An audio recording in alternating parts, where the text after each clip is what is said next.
పురాణాల్లో ఎన్నో అవతారాల్ని మనం చూశాం.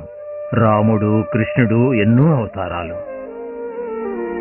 రాముడు రావణుణ్ణి చంపాడు, కృష్ణుడు కంసుణ్ణి చంపాడు. అంతెందుకు, సుబ్రహ్మణ్య స్వామి కూడా శూరభద్రుణ్ణి సంహరించాడు. దుష్ట శిక్షణ, శిష్ట రక్షణ అని అంటారు కదా.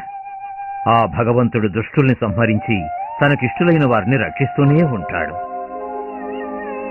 కాని నిజం చెప్పాలంటే ఒకే ఒక అవతారంతో ఈ భూమికి దిగివచ్చిన యేసు ప్రభువు ఎవరినీ సంహరించడానికి రాలేదు. దుష్టుల్ని కూడా తనకు ఇష్టులుగా చేసుకోవడానికే ప్రయత్నించాడు. పాపాన్ని కడిగి పాపుల్ని స్వీకరించే యేసు ప్రభువుని నేను దైవస్వరూపునిగా భావిస్తాను. ఆయనే ప్రత్యక్ష దైవం. ఆయన్ని మన రక్షకుడిగా భావిస్తేనే మనం ముక్తిని పొందగలం. ఆయనే మనకి మోక్షాన్ని ప్రసాదించగలడు.